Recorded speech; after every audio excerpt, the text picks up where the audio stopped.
Okay, so this is question 4 of the evaluation, and it's how do you use new media technologies in construction and research, planning and evaluation stages. So I just have my notes down that I'm gonna read out. So throughout this project, I've used many media technologies to construct my blog and producing my content as well. Using a variety of technologies enables me to showcase my work in various ways. While I use my HP home computer for a lot of the project, by having a computer at home, it meant that I have much more time to put more detail into my work and make adjustments quickly. On my computer, I have the Adobe Suite software, where I use Premiere Pro and After Effects and Photoshop as well. So if I wanted to add something or change something, it's really simple and easy.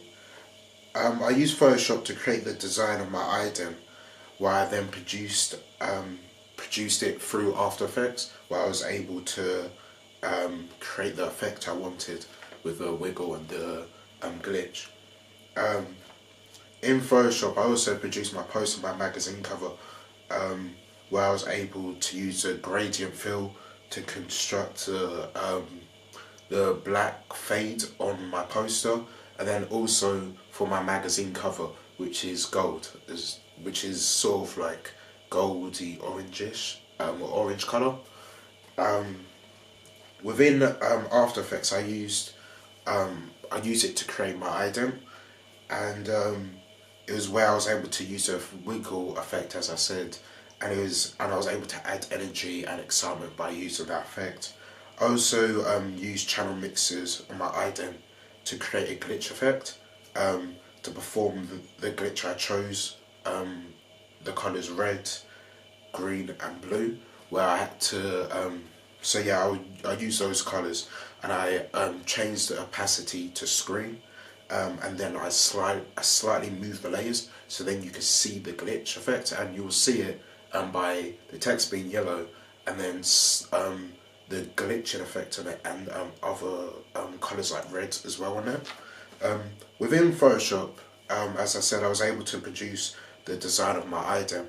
I also use Photoshop to create my magazine cover and poster, and I also use it for some of my other blog posts as well. So I thought it was a really quick way to just explain something. So I was able to do that with the shot types I wanted to use, and then also with my what type of music, or like why I was choosing some music to use in my trailer. Having the experience of using Photoshop throughout my time taking photography from year 10 till now, it meant that I was comfortable using it and having the ability to experiment with various options as well, knowing sort of the best options to choose from and what does work and what doesn't. In both my poster and my magazine cover, I've used gradient fills, as I said, and I felt that this would create a dark feeling, leaving you to look nowhere else but the main subject, which was Jo in both of them. So I felt that it did slightly block out stuff that wasn't that relevant, but I don't want to block out everything. But for my poster, I used it mainly so that I was able to have the text at the bottom and at the top, so I could put the text in, so it's pretty clear for you to see, and so then the background wasn't covering up, so it was uneasy to the eye. And then the use of the bold and the thin text was a really good and effective mixture, since it was clear and readable with a nice, so it was comfortable to read and look at as well. It meant that there was a consistent variation, making it feel easy to the eye and not shoving it right in your face. So that mixture meant that it wasn't just all impact, that it was really subtle as well, but it was still really effective. I made Jo, the word Jo in my poster, red. This was to express his passion for music and his desire to succeed. My experience and development within Photoshop was shown through me omitting the background of Jo in my magazine cover.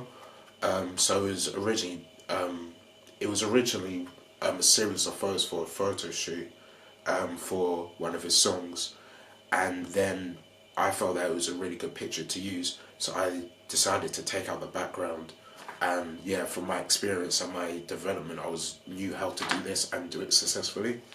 I had to do this to for the conventions of the Rolling Stones magazine cover as well. So then I knew that I wasn't doing it incorrectly. Um, Photoshop is great due to the amount of options and resources I had available, where I could test out several things. For instance, various ways in which I could cut out Jo for my magazine poster, and finding which one is the easiest one for me to use and which one had the best outcome. Because some of them it's harder to get around the edges, so it's harder to make sure that it's exact. When there's others where you're able to essentially catch on the edge of something where it's on knows the route. So it's finding out which one's the best one to use was really good. So just experimenting on that was really effective, and yeah, it did essentially help out a lot knowing going through seeing which one is the best option. I use Adobe Premiere Pro to produce the majority of my content. I use it for my trailer, blog posts, and my behind the scenes. I've had many projects in the past where I was able to use this software, meaning that I felt comfortable using the software. This is seen through the color changing within my trailer and not sticking with the color of the raw footage for some of the interviews, so it will capture the audience's attention instantly. Premiere Pro is an area where I've also been able to add the fast blur at the end of my trailer, where you see Jo, the title of the film, come in, and it adds emphasis and energy and relates to Jo and his music through him always wanting to show energy in his live performances.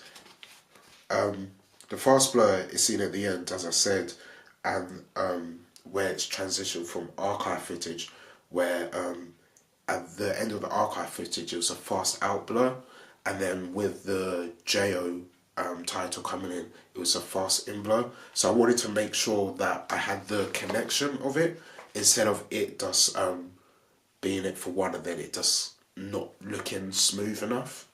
But yeah, and with the Premiere Pro, I was able to produce blog posts through videos and voice memos with pictures coming in and out, and video footage as well. This meant that I could add footage from anything that I'm talking about so the audience can understand what I was on about.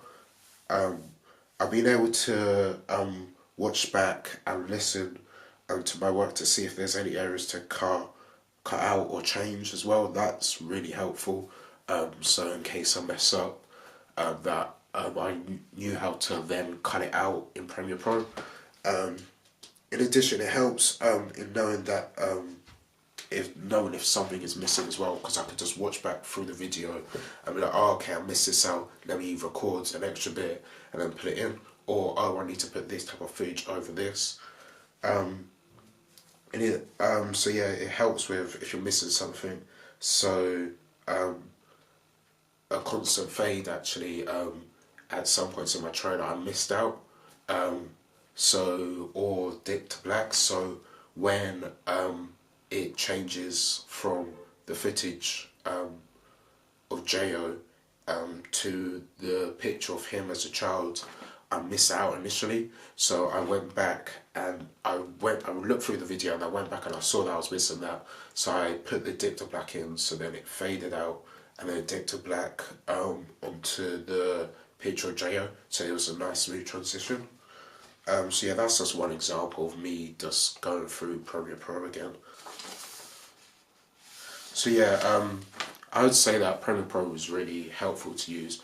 It gave me a lot of options on what type of edits and what type of effects I want on as well. And then it helped me with making the sound sync together and having some parts slightly overlap, so then the transition was smooth. So I had this with when Jaya was talking, and you could just for a few seconds you could hear the sound of a crowd coming in, and then the next shot is when he's at a live show when he's talking to the audience. So yeah, overall I say that the Adobe software was really helpful, and I think I used it really effectively for a lot of my content. And the HP computer was really helpful because it meant that at times when I may not have as much time at school, I know that at home I could come back and work on stuff that I maybe didn't complete at school, or stuff that I was like, oh, okay, I'll leave it till I'm at home to do on my computer. And it meant that I didn't have to worry about someone else needing to use a computer because it's mine. So yeah, it was really helpful having that just at home because I could do stuff whenever I want as well.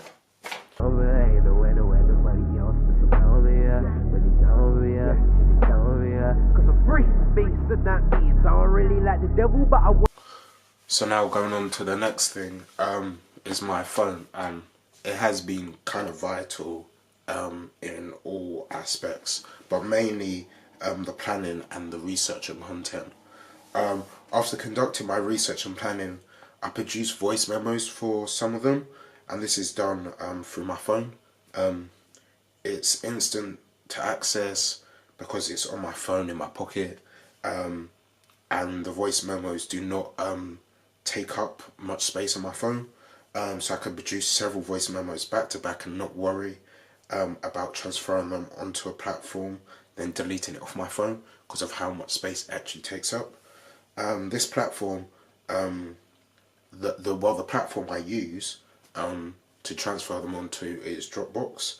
It's great. I can upload my voice memos from my phone onto Dropbox since I have the app for it, and it only takes a few moments to actually upload as well.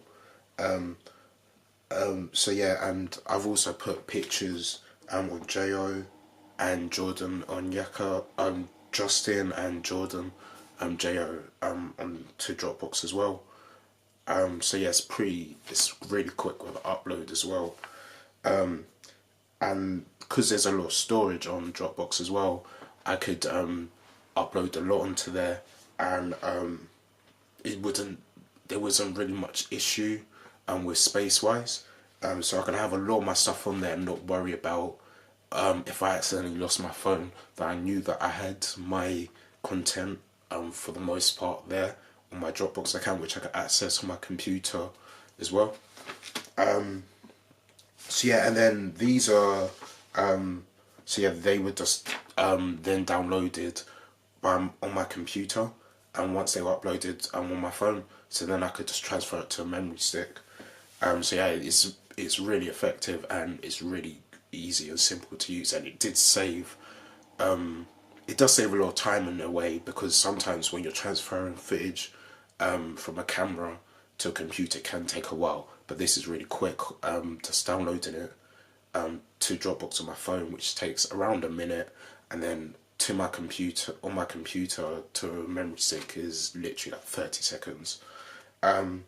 So yeah, and so yeah, it's easy because then I could just put onto Premiere Pro, or if I just wanted a voice memo, I could then just upload it to SoundCloud. So yeah, I'll talk about SoundCloud later on. And also on my phone, I use a VHS app to film one scene that's featured in the trailer where Jo's put on his headphones, and you'll see that right there. I'm guessing right there. Yeah, I use that app because I felt it was really effective in a way, and it adds some variation into the style of footage you see, and I think it's a really nice effect as well. So going on to Apple Macs, I don't have one at my house, but I do use the Macs at school, and I use these to construct what I was planning to say for my blog post, but also it was used to produce the shooting script, the pitch, and some of the main sources of research, so finding the stats about the use of profanity used in rap music from 1985 to 2013. I used Word and PowerPoint for most of these. So through the documentary trailer and my blog post that was, so yeah, and then this was the best way for me to write down my thoughts and the planning as well. And I did use PowerPoint.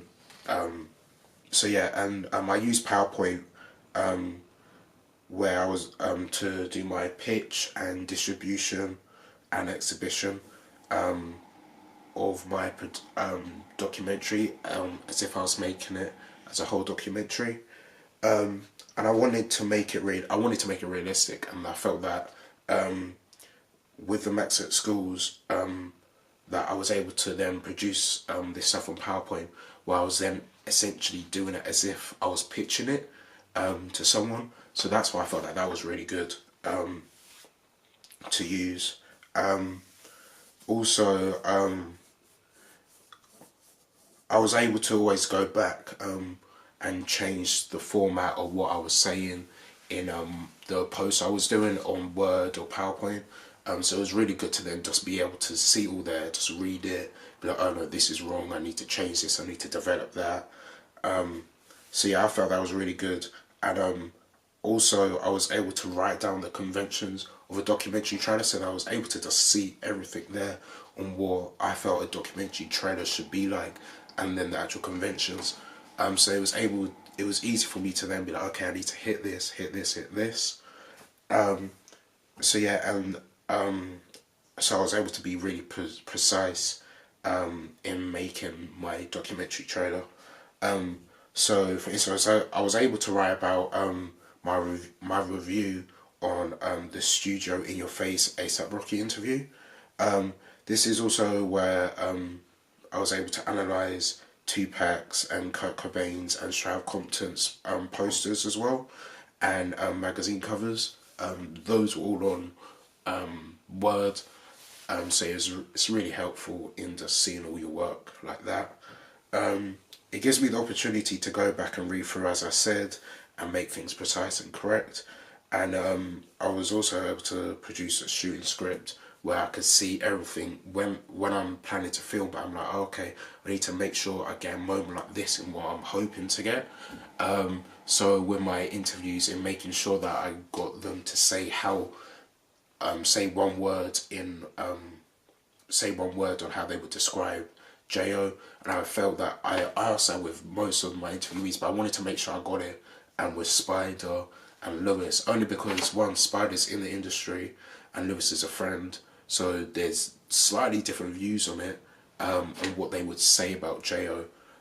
In one word. So I felt that was really important to have him. So yeah, I was able to then go through the parts that I want to make sure I get when I'm going to the interviews, and yeah, I felt that I was able to target that pretty precisely. But yeah, so I feel that both Word and PowerPoint were really good, because, well, with PowerPoint, as I was saying about my pitch, my pitch and then the distribution, exhibition and production, I was doing it so it's more realistic, and so as if I was trying to sell it to someone, and whilst like gain funding and in any type of way for the production or the marketing side of my documentary, as if I was actually making a whole one. So I wanted it to have that sense of realism towards it. At the Max at School, I also use eMaze. It's another great way to show off my work in a different style. It's another interesting way to also consume my work and data that I collected as well, so it's more interesting to you than just the same thing you're seeing or just watching. This specifically, I analysed them, my posters, and well, not my posters, but the montage of Heck, All Eyes on Me, and Straight Outta Compton.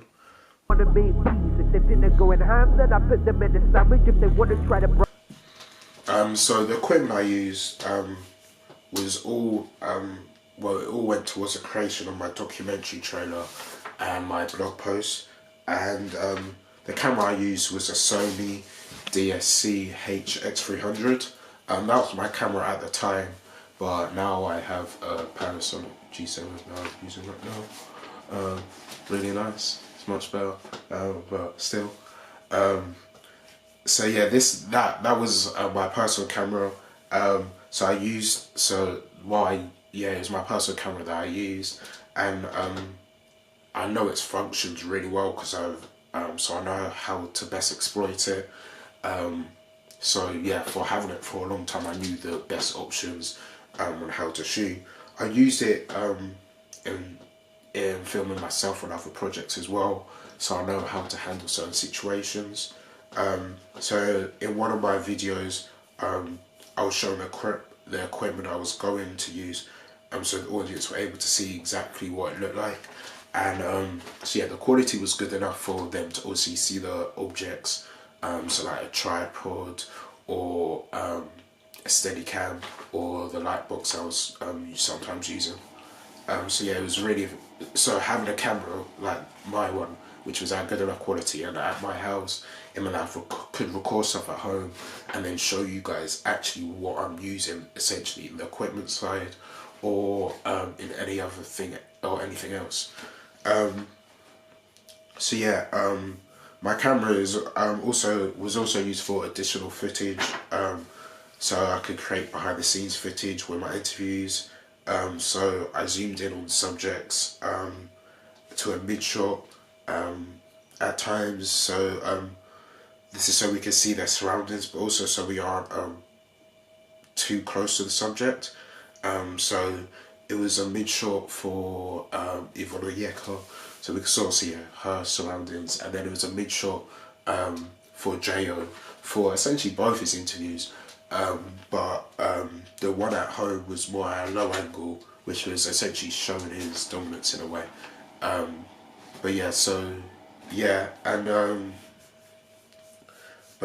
then to make sure the shots were stable and not shaky, I used a tripod. And because I have different lengths on my tripod, and I can make it much higher, I was able to experiment essentially with shots before shooting.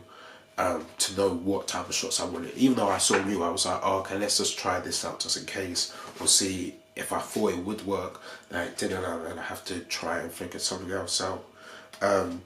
So yeah, it also meant that my camera wasn't shaky and that it was stable, so that my shots were fine. Because if my shots were shaky, then I wouldn't be able to use it, and it won't look as professional as I want it to be. So yeah, as I said before, that I used a low angle shot for Jo when it was his home interview. So yeah, I thought it emulated essentially his dominance in the fact that the documentary is about him and his success.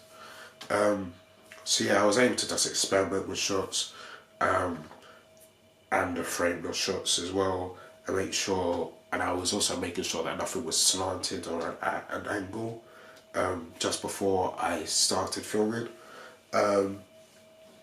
So yeah, and so yeah, just the camera and the tripod is just one part of it.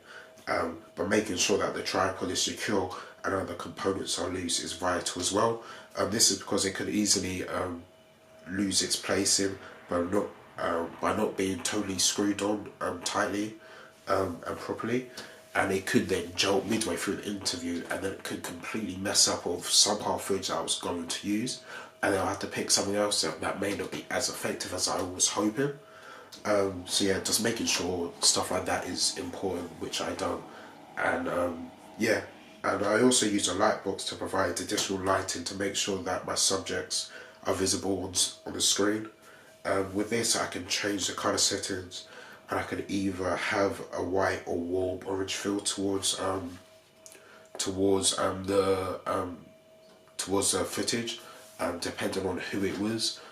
So with my brother in the home interview, I made sure that I wanted to more white lighting, only because of the light in his room and the whole general setting of his room was more essentially in that colour. So yeah, and then with the interview at Roundhouse, no, even the interview with Yvonne Oyeka and Justin Oyeka, I used the orange one due to the setting in the room. So I wanted to make it more of a warm feel, and I did use the orange one slightly, but it was more pushed away. I'm looking at Jordan only because I didn't need it as much, but I thought, oh, it would be quite nice having a bit more of artificial lighting that's just added in.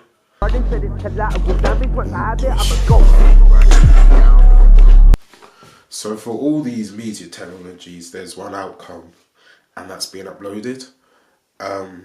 So I use specific platforms to upload my content, so it's visible to watch and listen to. I mainly use YouTube and SoundCloud, and I also use Weebly, which I'll go into more detail later. So firstly with YouTube, it's a massive platform with millions of videos being uploaded every single day, and I'm sure we all use YouTube. It's a massive platform, videos uploaded every day, like millions. So I felt that would be a great platform to place to upload my content, since it's a place where thousands of videos, thousands of people can witness my video. I felt that it's a great way to store my videos as well. Through YouTube, so I could then go back and access all of them.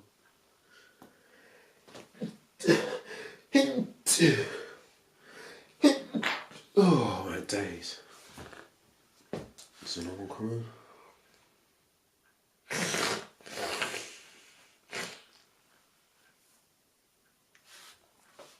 Through YouTube, I've been able to upload many videos, like the importance of shooting schedule, my promo videos, my promo video, and then my trailer analysis, a lot of my content. Is as I said, it's a great place to store all my content and essentially go back through and to just listen to it again to see if I missed out anything, or if there's something else I then thought of that relates to something I just posted. So it's a great way to have all that stored there, and a viewer who was looking at my work could also just go through all my stuff and see the essentially the development of my project. So yeah, and then I think it's a great site because it gives you the option of what video to also watch. Some of the most important videos are my promo, behind the scenes, and the documentary trailer, which is the final piece, is uploaded to YouTube as well. And it's because of the size of the platform, essentially the important stuff like that should definitely be there. And it's a great place to gain exposure due to the size of YouTube as well. And going on to SoundCloud, it's another platform that I've used to present my work. SoundCloud is a growing site where the predominant amount I feel is music that's uploaded, but there's other areas like podcasts and many more things that are on there as well.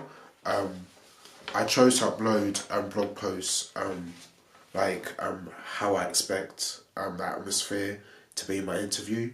So I uploaded some short stuff like that, which I didn't want everything to be video. So a lot of the voice memos that I didn't want to turn over were put on SoundCloud. And it is another site where you could see the amount of likes you get, just like YouTube, so you can see the type of comments as well you get, to see if they're positive or negative, constructive criticism as well, to see how you can then improve something further down the line or change something. So both of them are really good in that aspect. And also you can see the views you're getting as well, to see if it's actually connecting to the audience and they're actually seeing it as well. So yeah, all these pieces of data produced by me needs to be placed, needs a place to be stored as a whole on. This place is Weebly. Weebly is a site where I can create my own website, or as I've done, a blog. I've been able to style my blog in relation to the subject I'm producing. So for the covers of each of each section, so research and planning, production, ancillary evaluation. Um, I've had I've been able to showcase several images of JO, so the audience get to know what my page is, what my blog is about, and you get to see other stuff that isn't essentially featured in the trailer as well. So some pictures that aren't featured in it. So yeah, and I've been able to style out the process of the research and analysing. Um,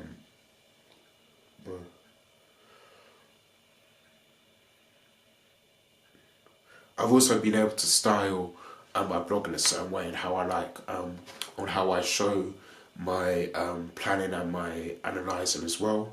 Um, so I was able to set out how I wanted it to be.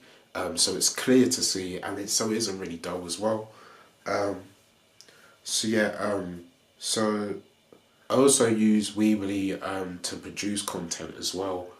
So that was mainly just slideshows and gallery walls where I wanted to show off certain pictures that maybe you couldn't see fully, or just certain images as well. Um, also, I also used the gallery to show the designs of the merchandise as well that I was considering if I was actually making an actual documentary, and like what type of clothes or hats or whatever could be designed. So I scanned it in and I was able to then just upload it straight to the Weebly website. Um, Also, with the poster and analysing, some of them were uploaded to SoundCloud and you couldn't see the full image properly. So what I done was I then just uploaded the images onto Weebly as a slideshow, so then you could scroll through and see what that full images actually looks like.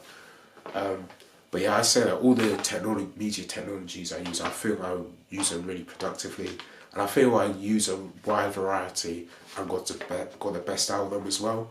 And I feel that you can see that reflected in my Weebly blog, and I feel that the presentation of my Weebly blog is really nice, and you understand essentially you understand through the pictures just at the start that it's about Jo, and you can sort of you feel that sense of a vibe of the documentary because you aren't presented with magnificent colours in the background or something. It's pretty simple, but you also it's pretty punchy and in your face as well.